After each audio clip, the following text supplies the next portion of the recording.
What's up, guys? We're back here, episode number 10, I believe, of the Let's Play free to play 100% series here.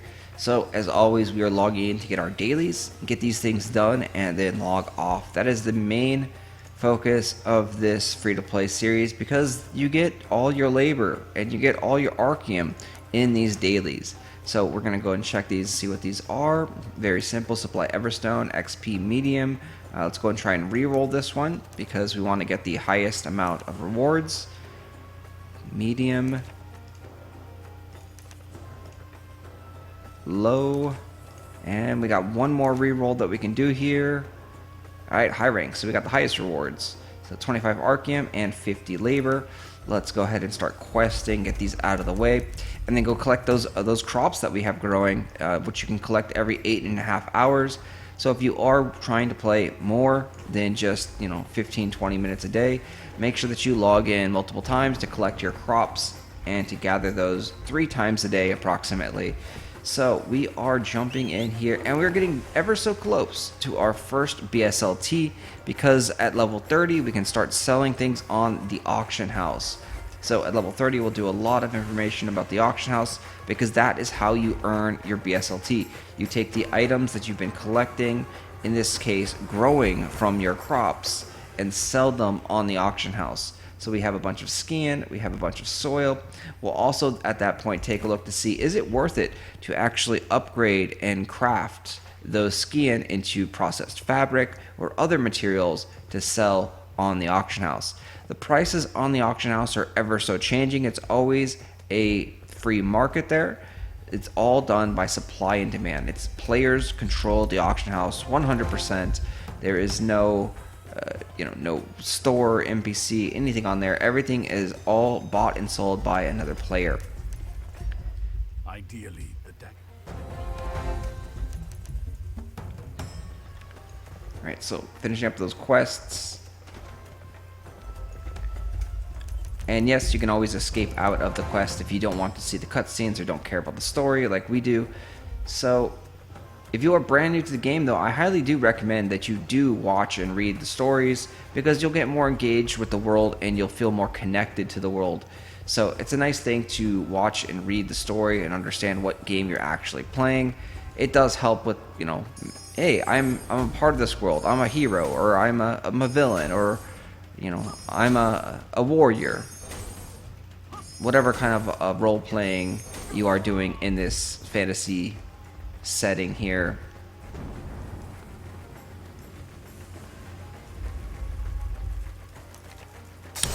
And you'll see those green quests nearly filled up our entire daily XP bar already.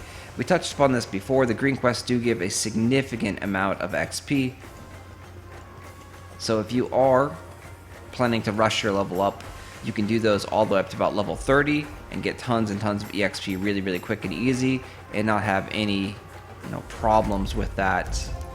After about level 30 you start getting into a lot of problems because your gear is too weak and you cannot really hit the enemy monsters. So at that point, what you would have to do is either party up with someone who is stronger than you to have them help carry you through the rest of the green storyline missions, or you have to just go back and fight like the level 20-ish quests and do all those quests. But it's a lot simpler as a free-to-play player just to simply do kind of like all the quests that come your way. Is this the most perfect optimal way to do this? Probably not. Everything is subjective as well, so always keep that in mind.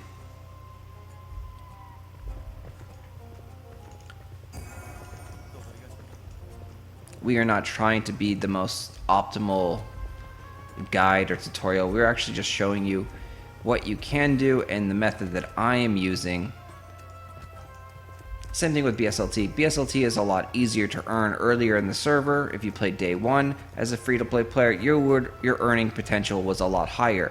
Unfortunately, this series was not doing day 1 BSLT, so we are now showing a different method of how to earn BSLT with the current rates, and everything will change in the future based on the economy and how things are going in the auction house. Because once again, everything that you are making is going to be coming from the auction house. You make BSLT, you earn BSLT in game by selling things to other players. So you have to find the items that players actually want to buy to earn that BSLT. If no one is buying the items that you are selling, you're not going to earn any BSLT, and it's going to be a big waste of time. And then as always, I do say, and this is my personal opinion, that about 99% of free-to-play players will not actually earn anything playing Archeworld. They will be losers. They will waste their time. They will not earn anything. There's probably about 1% of players that will actually earn and make money in Archeworld. So you have to take that information and do more research and decide, are you willing to put in the hard work? Are you willing to be, smarter, better, faster than other players? Because this is a competitive PvP game. So if someone is to win, someone else has to lose. That's just simply how it works. The money is not simply created out of thin air. So if you are making money, that means someone else is losing money or spending money on the game. So that is how this system works. The game company is not just giving out charity and not handing out free money to people. That is not how this works. The game company is obviously in the benefit of making money themselves as well, and that's why every sale on the auction house does have a 10% transaction fee that the game company will take from the sale. Meaning, if you sell something for 100 BSLT, you're actually only going to get 90 BSLT back in profits, because 10% of that is going to XL Games, the game company. So no matter what, if someone is buying and selling things on the auction house, the game company is making their money. So they're in the benefit of actually trying to provide a really good service and make people want to play the game so that they continue to buy and sell items on the auction house. So we've completed our XP quest, and now we are going to go and teleport back over to our public farm and gather our crops, and that's going to be it for this episode. So as always, thank you for watching. We're going to go harvest our crops. We're actually going to try something different, because one of the viewers actually posted that I think it was like the dairy pen or something, actually gives skin as well and gives better items. So we're going to go test out that theory for tomorrow, and we're going to go and plant something a little bit different just because we're going to test that theory out and see. We also personally have never really done that, so thank you for that comment and thank you for that suggestion. We'll give that a shot here. We need 2 Everstones for our daily quest.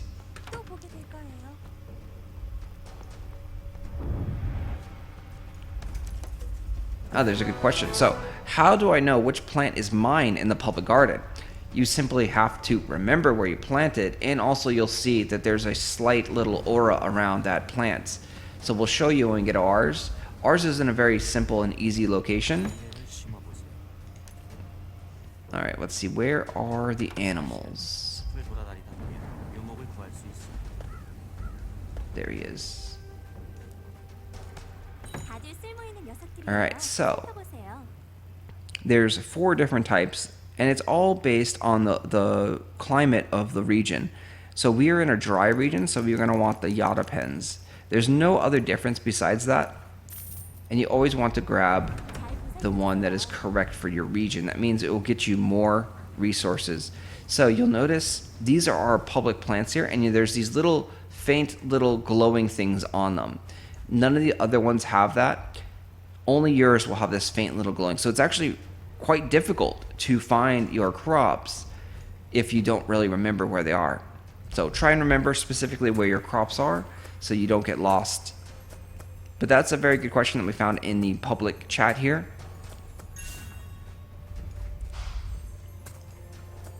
And then when you do plant, you do want to put these down ASAP so someone doesn't steal your spot. The public land is also a resource that can run out.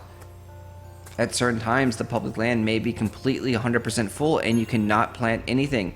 You have to wait for people to, move out, forget about their crops, or just quit the game. So you always want to make sure that you get the public land as soon as possible if you are starting out in Archeworld or even Arcade, which is very similar to this. So another thing that you can check is you can run through the area here and you can see if any of these are actually harvestable. So if someone neglects their crops, eventually, I believe it's 3 days, then you can go in here and anyone can harvest their crops. So if you run around, you might actually be lucky and find something that is harvestable.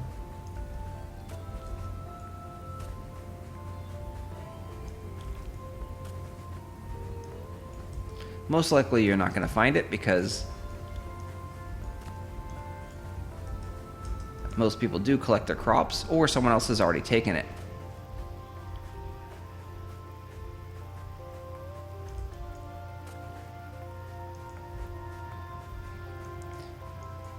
But anyway, thanks for watching. As always, hit that like button, subscribe to the channel if you haven't. Please leave a comment down below. Let me know what you're thinking about Archeworld, how things are going. The price of BSLT has been absolutely insane. All those things help out the channel tremendously, and yeah, it costs you absolutely nothing to, like the videos, hit that comment button with something, talk. Even if you are our favorite VIP, Meat and Potatoes, who's saying a lot of crazy things out there, but it's all subjective. So he thinks what I'm doing is completely wrong, and that is completely 100% his personal opinion and preference, and he's entitled to that. So just because I disagree with Mr. Meat and Potato doesn't mean I'm going to block him or remove him from the channel.